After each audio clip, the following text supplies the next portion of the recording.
আসসালামু আলাইকুম রহমতুল্লাহি ওবরকাতুহু। সম্মানিত দর্শক, ইরান এবং ইসরায়েলের মধ্যে যে যুদ্ধ, এটি সর্বাত্মক রূপ লাভ করেছে। এখানে ইসরায়েল সরাসরি যুদ্ধে জড়িয়ে পড়েছে এবং এখন পর্যন্ত এটি আকাশ যুদ্ধে সীমাবদ্ধ আছে এবং এটিকে যদি স্থল যুদ্ধে পরিণত করতে হয়, তাহলে পুরো ইউরোপীয় শক্তি এবং আমেরিকার যে শক্তিসমূহ রয়েছে, তাদের সবাইকে এখানে সৈন্য পাঠাতে হবে এবং কম করে হলেও মধ্যপ্রাচ্যের মাটিতে বিভিন্ন জাহাজ থেকে, হেলিকপ্টার থেকে তাদের যে বেজগুলো রয়েছে, সেই বেজগুলোতে ইউরোপ এবং আমেরিকার না হলেও 15 লক্ষ থেকে 20 লাখ সৈন্য তাদেরকে পাঠাতে হবে। এছাড়া ইরানের যে বিশাল ভূখণ্ড, সেই ভূখণ্ডে স্থল অভিযান চালানো সম্ভব নয়। দ্বিতীয়ত, এই যুদ্ধে যদি আগে মানে স্থল যুদ্ধ যদি আমেরিকা শুরু করে, তার আগে যদি ইসরায়েল শুরু করে দেয় স্থল যুদ্ধ এবং ডিক্লেয়ার দিয়ে, এবং যে সকল জায়গাতে তারা প্রক্সি ওয়ার চালিয়ে আসছে দীর্ঘদিন ধরে, যেমন ইয়েমেনে যাদের সঙ্গে সীমান্ত রয়েছে, তারপর যেমন রয়েছে সিরিয়ার সঙ্গে, এরপর লেবাননে, এরপর জর্ডানে, এরপর পশ্চিম তীরে, তো এই সকল জায়গাতে খুব সহজে মানে 1-2 ঘন্টার মধ্যে ইসরায়েলকে চ্যালেঞ্জ জানানোর জন্য ইরান সৈন্য সমাবেশ ঘটাতে পারে। কেবলমাত্র বাধা দেওয়ার মতো শক্তি রয়েছে মিশরের সেনাবাহিনী, শক্তিশালী সেনাবাহিনী ইচ্ছা করলে ইরানকে বাধা দিয়ে রাখতে পারবে, কিন্তু দীর্ঘমেয়াদে নয়। এর কারণ হলো জনগণ, মিশরের যে জনগণ, তারা এই বর্তমান যে আমেরিকান ব্যাকড গভর্নমেন্ট, সেই গভর্নমেন্টের বিরুদ্ধে গিয়ে ইরানের পক্ষে অবস্থান নেবে, যদিও সেখানে সুন্নি মুসলমানের সংখ্যা খুব বেশি। আমরা জানি যে আধুনিক প্রযুক্তি, অর্থ এবং বিত্তে এই মুহূর্তে ইসরায়েলের সমকক্ষ কোনো রাষ্ট্র পৃথিবীতে নেই, এবং পৃথিবীর যত ধনী এবং বন্ধু রাষ্ট্র রয়েছে সবই বলতে গেলে তাদের মিত্র। পশ্চিমা এবং আমাদের এশিয়াতে জাপান বলেন, ভারত বলেন, সবই তাদের মিত্র। আর অন্যদিকে যদি আপনি সংখ্যাধিক্য ধরেন, সেই সংখ্যাধিক্যের রিপ্রেজেন্টেশন ইরানের বেশি। এখন পৃথিবীর 200 কোটি মুসলমান আহাজারি করতে পারে, কাঁদতে পারে, কিন্তু যুদ্ধের ময়দানে তো আসলে অস্ত্র লাগবে, শক্তি লাগবে। এবং আপনাদের মনে আছে যে প্রথম মহাযুদ্ধে যখন উসমানীয় খেলাফত যুদ্ধ করছিল, তখন মিত্র শক্তির নিকট তারা যেভাবে পরাজিত হয়েছিল খুব নির্মমভাবে, এবং পুরো মধ্যপ্রাচ্য, এই আজকের যে ইসরায়েল সহ পুরো মধ্যপ্রাচ্য তখন উসমানীয় খেলাফতের অধীন ছিল। মধ্যপ্রাচ্য থেকে উসমানীয় খেলাফতকে তাড়িয়ে দেওয়া, তার জন্য ব্রিটিশ সরকার, ফ্রান্স সরকার এবং আমেরিকান সরকার দীর্ঘদিন ধরে কাজ করেছে, এবং ব্রিটিশরা না হলে 50 বছর ধরে সেখানে তাদের যে গোয়েন্দা তৎপরতা চালিয়েছে, তার উপরে একটা সিনেমা তৈরি হয়েছে, দ্য লরেন্স অফ অ্যারাবিয়া, এবং এটা লম্বা ইতিহাস। সেখানে ইবনে সৌদ পরিবারকে প্রতিষ্ঠা করা, এখন যারা সৌদি আরবের বাদশা, তাদেরকে প্রতিষ্ঠা করা, এবং এই ইবনে সৌদ পরিবার তারা ক্ষমতাচ্যুত হয়ে কুয়েতে নির্বাসিত ছিল, এবং সেখান থেকে তাদেরকে এনে রিয়াদে প্রথমে প্রতিষ্ঠিত করা, এবং রিয়াদের পার্শ্ববর্তী যে এলাকা হাইল, এখানে আরেকটি পরিবার রাজত্ব করত, আব্দুর রশিদ পরিবার, আব্দুর রশিদ দস্তাম। তো সেই পরিবারের সাথে যখন বর্তমান সৌদি আরবের যে প্রতিষ্ঠাতা কিং আব্দুল আজিজ, তাদের যুদ্ধ হলো, সেই যুদ্ধে সরাসরি ব্রিটিশরা তাকে সহযোগিতা করে পুরো কিংডম অফ সৌদি আরবিয়া প্রতিষ্ঠা করতে সহযোগিতা করলো। এই গেল একটা। দ্বিতীয় আরেকটি কাজ করা হয়েছিল প্রথম মহাযুদ্ধের সময়টিতে, সেটি হলো উসমানীয় খেলাফতের অধীন নজদ, অর্থাৎ মক্কা এবং মদিনা, এই অঞ্চলটি তারা নিজেদের দখলে রেখেছিল, মানে উসমানীয় খেলাফত, এবং সেখানে তাদের গভর্নর ছিল শরীফ হুসাইন। এখন যে জর্ডানের বাদশা রয়েছে আবদুল্লাহ, উনার পূর্বপুরুষ। তো সেই শরীফ হুসাইনকে তারা এজেন্ট নিয়োগ করে মক্কা, মদিনা এবং এই পুরো অঞ্চল ব্রিটিশ বাহিনীর জন্য উন্মুক্ত করে দেওয়া হয়। এরপর তাকে বলা হয় যে ঠিক আছে, যদি সেই যুদ্ধে ব্রিটিশরা জয়লাভ করে তাহলে শরীফ হুসাইনের ছেলেকে একজনকে সিরিয়ার বাদশা বানানো হবে, আর একজনকে ইরাকের বাদশা বানানো হবে। তো সেই জিনিসগুলো তারা আর রক্ষা করেনি। পরবর্তীতে যখন এই যুদ্ধের পরে শরীফ হুসাইনকে বিশ্বাসঘাতক আখ্যা দিয়ে এই জেরুজালেমের মসজিদে তিনি যখন নামাজ পড়ছিলেন, তখন এই প্যালেস্টাইনিরা তাকে মেরে ফেলে। এনিওয়ে, তো তখন থেকে আসলে প্রথম মহাযুদ্ধের পর থেকে পুরো পরিস্থিতি এমন জটিল আকার ধারণ করে, আর দ্বিতীয় বিশ্বযুদ্ধের পরে তো এটা অ্যাবসলিউটলি যাকে বলা ব্রিটিশ আমেরিকানদের দখলে চলে যায়। ফ্রান্স এখানে একটা গুরুত্বপূর্ণ ভূমিকা রেখেছিল, কিন্তু ফ্রান্স এখানে তাদের স্বার্থ, নগরটাকে বিক্রি করে যায় ব্রিটিশদের কাছে। আবার ব্রিটিশরা তাদের যে স্বার্থ, নগরটাকে বিক্রি করে দেয় আমেরিকানদের কাছে। ফলে দ্বিতীয় বিশ্বযুদ্ধের পরে পুরো রেজিয়নটা আসলে আমেরিকার কথা মতো চলতে থাকে। তো সেইভাবে আজকের এই অবস্থায় এসেছে। কিন্তু এখানকার ইতিহাস তো কেবল 1950 থেকে আজও অবধি এই 75 বছরের নয়। এখানে যদি আপনি 7500 বছরের ইতিহাস খুঁজেন, জেরুজালেম কেন্দ্রিক, একেবারে লিখিত পাবেন, গল্প আকারে পাবেন, ধর্মীয় পুস্তকে পাবেন, ওল্ড টেস্টামেন্টে পাবেন, নিউ টেস্টামেন্টে পাবেন, কোরআনে পাবেন, আরও অনেক রোমান সাহিত্যে পাবেন, রোমান ইতিহাসে পাবেন, সব জায়গাতে ইতিহাসগুলো পাবেন। এবং সেই ইতিহাসের একটা বিরাট পার্ট এখানে দুটো জাতি, একটা হলো এই বনি ইসরায়েল জাতি, মানে এখন যারা ইহুদি রয়েছে তারা, আর একটা হলো সেমেটিক এবং পার্সিয়ান, সেমেটিক সভ্যতা এবং পার্সিয়ান সভ্যতা। তো এই সেমেটিক এবং পার্সিয়ান সভ্যতার মধ্যে গত 7,500 বছরের যে ইতিহাস, সেখানে পুরো সিরিয়া, ইরাক, ইরান এই অঞ্চলে যে সভ্যতা গড়ে উঠেছিল, তো সেই সভ্যতার যে ধারক এবং বাহক, যারা রাজা এসেছিলেন, রাজা হয়েছিলেন, যেমন সাইরাস দ্য গ্রেট, দারায়ুস the Great, Sargon the Great, তারা হাজার হাজার বছর তাদের বংশধররা এই পৃথিবী শাসন করেছে। তখন তো আমেরিকা আবিষ্কৃত হয়নি। ইউরোপের যে অংশটুকু তাদের দখলে রাখার দরকার ছিল, প্রায় পুরো অংশটাই তারা দখলে রেখেছে, সেই যে আলেকজান্ডারেরও জন্মের অনেক আগের থেকে।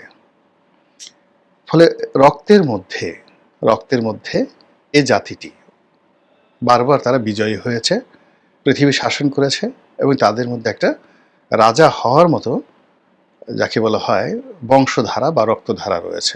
এটাকে ইংরেজিতে বলা হয় জেনেটিক ইঞ্জিনিয়ারিং। হাড্ডি মাংস থেকে শুরু করে সব কিছুই রাজার সৃষ্টি।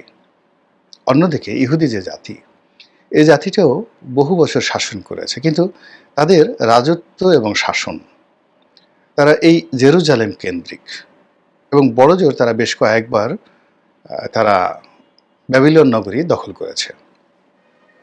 আবার ব্যাবিলনের রাজা বারবার এসে এই জাতিটিকে একেবারে শেষ করে দিয়েছে। যেটা কোরআনে যেটা এসেছে যে এই জাতির যারা লোকজন আছে তাদের প্রজ্ঞা, জ্ঞান, মেধা, যোগ্যতা, ধন অর্জনের ক্ষমতা, জ্ঞান অর্জনের ক্ষমতা পৃথিবীর সব জাতিগোষ্ঠীর চাইতে বেশি, এটা কোরআন স্বীকার করেছে। কিন্তু তাদের অস্থিরতা, তাদের অবাধ্যতা, তাদের অকৃতজ্ঞতা এবং তাদের অহংকার, এ সকলের কারণে আল্লাহর যে গজব বারবার তাদেরকে ঘেরাও করেছে, এবং এটা একটা অভিশপ্ত জাতি হিসেবে কিয়ামত পর্যন্ত এরা বারবার শুধু নিশ্চিহ্ন হতে থাকবে। প্রাচীন ইতিহাস, মধ্যযুগের ইতিহাস, এমনকি ঊনবিংশ অষ্টাদশ শতাব্দীর ইতিহাস, এমনকি দ্বিতীয় বিশ্বযুদ্ধের ইতিহাস, যে হলোকাস্ট হয়েছে, গণহত্যা হয়েছে হিটলারের জমানাতে, এসব তো ইহুদিরকে কেন্দ্র করে। আবার তারা ধীরে ধীরে যে শক্তি সঞ্চয় করেছে, এখন একটা জায়গাতে চলে এসেছে।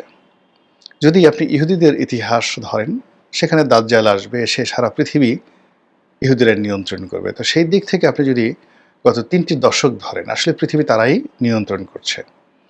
আবার এই যুদ্ধে যদি ইরান পরাজিত হয়, তাহলে তারা সমস্ত মধ্যপ্রাচ্য, সেখানে তাদের যে দাজ্জালীয় শাসন, এটা তারা কায়েম করে ফেলবে। এই হলো এক। আবার অন্যদিকে যদি কোরআন এবং হাদিসকে আমরা বিশ্বাস করি, তাহলে দাজ্জালের যে পরাজয়, সেই পরাজয়টা হবে ইমাম মাহাদির মাধ্যমে। এটা হতে পারে আবার, যদি ধর্মকর্ম বাদ দেন, এমনি যদি ভূতাত্ত্বিক রাজনীতি আপনি চিন্তা করেন, যেটা অতীতে বহুবার হয়েছে, এরকম ভূতাত্ত্বিক রাজনীতির উপর ভিত্তি করে ইরান এবং ইসরায়েলের এই যুদ্ধ যদি একেবারে সায়েন্টিফিক ওয়েতে আমরা ধরি, সেক্ষেত্রে এখন যে যুদ্ধটা চলছে, এই যুদ্ধটা সায়েন্স এবং অলৌকিক ঘটনা, সারপ্রাইজিং অনেক কিছু ঘটছে এই যুদ্ধের মধ্যে, যেটা আপনি আমি কল্পনা করিনি। ইরান তাদের ক্ষেপণাস্ত্র রয়েছে, এটাকে বলা হয় ব্যালিস্টিক মিসাইল। এখন ২৫০০ কিলোমিটার দূর থেকে সেই অন্তত ৭টি স্তর, 7 স্টেজ আকাশ প্রতিরক্ষা বহু ভেদ করে ইরানের যে ব্যালিস্টিক মিসাইলগুলো যেভাবে ইসরায়েলে আঘাত হানছে, এটা সারা বিশ্বকে তাক লাগিয়ে দিয়েছে। যারা মুসলমান তারা আনন্দে লাফাচ্ছে, আর যারা ইরান বিরোধী তাদের অন্তরাত্মা কেঁপে উঠছে। এবং যে ক্ষেপণাস্ত্রগুলো ইসরায়েল আঘাত এনেছে, এবং ইসরায়েল আঘাত হানতে গিয়ে তাদেরকে 7টি স্তর আকাশ প্রতিরক্ষা, অর্থাৎ ইসরায়েলের আয়রন ডোম যেভাবে রয়েছে, এভাবে আশেপাশে ইরান ইসরায়েল যুদ্ধ নিয়ে গুরুত্বপূর্ণ তথ্য দিল গোলাম মাওলা রনি। সমুদ্রে ইরানকে ঘিরে বিভিন্ন নেভাল ফোর্স রয়েছে আমেরিকা এবং ইউরোপের। তো সেই নেভাল ফোর্স তারাও কিন্তু আকাশ প্রতিরক্ষা ব্যবস্থা গড়ে তুলেছে। এইভাবে যারা বিশেষজ্ঞ তারা মোটামুটি ধারণা করেছে যে মিসাইলগুলো ওখান থেকে এসে এরকম 7টি স্তর, সেই স্তর থেকে আক্রমণ হয়। এই আক্রমণকে প্রতিহত করে এবং সেই আকাশ প্রতিরক্ষা ব্যবস্থাকে ধ্বংস করে, চ্যালেঞ্জ জানিয়ে, ফাঁকি দিয়ে তারা সরাসরি এখন ইসরায়েল আক্রমণ চালাচ্ছে। এবং এই আক্রমণ যদি আগামী 15 দিন চলতে থাকে, তাহলে এই আকাশ প্রতিরক্ষা ব্যবস্থা বলতে গেলে সম্পূর্ণভাবে ভেঙে পড়বে, এবং রাতারাতি এই প্রতিরক্ষা ব্যবস্থা আবার নতুন করে গড়ার জন্য তাদেরকে 7-8 বছর সময় লাগবে। ফলে ইরান যে যুদ্ধটা চালাচ্ছে, এই যুদ্ধটা যদি মোটামুটি 15 দিন সে চালাতে পারে, তাহলে তেল আবিব, হাইফা, তারপরে শেষে অন্যান্য যে সকল তাদের শহর রয়েছে, গুরুত্বপূর্ণ শহর রয়েছে, সেই শহরগুলোর অবস্থা গাজা দ্বীপের মতো করে দেওয়া ইরানের জন্য কোনো সমস্যাই হবে না। তাকে শুধুমাত্র এই এখন যে কাজগুলো চলছে সেই কাজগুলো তাকে চালাতে হবে। অন্যদিকে ইসরায়েলের হাতে যে ছোট একটা জায়গা, ছোট একটা মানে ইরানের একটা ছোট শহর তেহরানের মতো আয়তন নেই কিন্তু ইসরায়েলের। ফলে তাদের যে অস্ত্র, গোলা বারুদ যা কিছু রয়েছে, এমনকি তাদের যে পরমাণু অস্ত্র রয়েছে, তার পুরোটাও যদি তারা প্রয়োগ করে হিসাবে, এর তো একটা হিসাব, তাদের কতটা মিসাইল রয়েছে, কতটা কি রয়েছে, এগুলো যদি তারা ইরানের সেই পুরো শহরকে ধ্বংস করে দেয় সব কিছু দিয়ে, এটা সম্ভব নয়। তাদের যত অস্ত্র রয়েছে, পুরো অস্ত্র দিয়ে যদি তারা আমেরিকার সহযোগিতা না পায়, বিদেশের অস্ত্র যদি তারা চেইন অফ কমান্ডে বা চেইন অফ লাইনে যদি সেগুলো রেসপন্ড না করে, তাহলে কেবলমাত্র ইসরায়েলের হাতে যে অস্ত্র রয়েছে সেই অস্ত্র দিয়ে তারা আরও 1 সপ্তাহ, এখন যে হারে তারা আক্রমণ চালাচ্ছে, 1 সপ্তাহ তারা আক্রমণ কিন্তু চালাতে পারবে না। তাদেরকে লাইনে এসে আমেরিকার অস্ত্র সরবরাহ লাগবে, তাছাড়া তারা টিকবে না। দ্বিতীয়ত, এটাকে যদি নৌযুদ্ধে রূপান্তর করা হয়, তাদের ওখানে কতগুলো গুরুত্বপূর্ণ পয়েন্ট রয়েছে, যেমন শাতিল আরব, হরমুজ প্রণালী, সুয়েজ ক্যানাল, এই জায়গাগুলো অ্যাবসলিউটলি ইরান, মানে যেখানে হরমুজ প্রণালীর উপর তার 100% নিয়ন্ত্রণ সে প্রতিষ্ঠা করতে পারে, এবং সে যদি সুয়েজ খালের উপর নিয়ন্ত্রণ প্রতিষ্ঠা করতে চায়, সেটাও তার পক্ষে সম্ভব। অন্যদিকে ভূমধ্য সাগর, লোহিত সাগর, এই অঞ্চলেও ইরান এবং হুতি এদের আধিপত্য, প্লাস আরব সাগর, তারা সেটা প্রতিষ্ঠা করতে পারে। ফলে নৌযুদ্ধ যদি একই সঙ্গে শুরু হয়ে যায়, সর্বাত্মক যুদ্ধ যেটা ইরানের ধর্মীয় নেতা বলেছে, তাহলে এটা ইসরায়েলের জন্য শ্বাসরুদ্ধকর, অর্থাৎ আমেরিকা প্রস্তুতি নেওয়ার আগেই এখানে অনেক কিছু হয়ে যাবে। আর থার্ডলি, সে যদি স্থল যুদ্ধ শুরু করে দেয়, আগামী 2 সপ্তাহের মধ্যে। এর কারণ হলো তার যে প্রক্সি যুদ্ধের ইনস্ট্রুমেন্টগুলো রয়েছে, সেটা হামাসের মাধ্যমে আছে, সেটা হুতির মাধ্যমে আছে, সেটি আরও অনেকগুলো অন্তত ১০০টি যাদের গেরিলা সংস্থা তাদের রয়েছে। তো সেই ১০০টি গেরিলা সংস্থার মধ্যে যারা ইরাকে কাজ করছে, লেবাননে কাজ করছে, তারপরে মানে যাকে বলে এমনকি গাজার মধ্যেও কাজ করছে, ফিলিস্তিনে কাজ করছে। এই জায়গাগুলো যদি অ্যাক্টিভ হয়ে যায় এবং তার সঙ্গে সঙ্গে যদি ইরানি আর্মি সেখানে মুভ করে, ইরানি আর্মি মুভ করে, সেটা প্যারাট্রুপের মাধ্যমে করতে পারে, জাহাজের মাধ্যমে করতে পারে, সাবমেরিনের মাধ্যমে করতে পারে।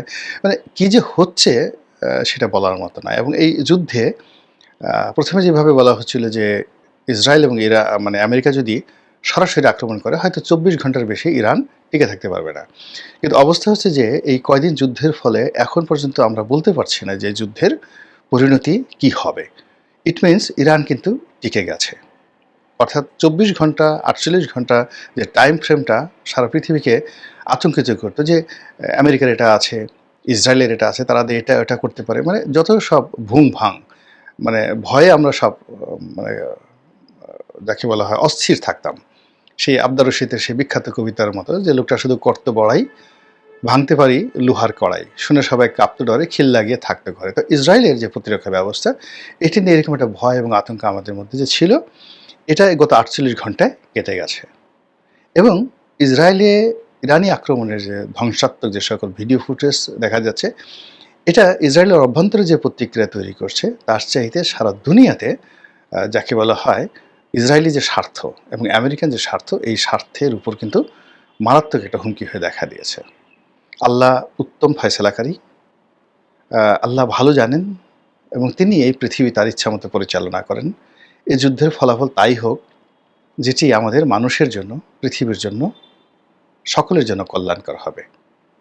আসসালামু আলাইকুম ওয়া রাহমাতুল্লাহি ওয়া বারাকাতুহু।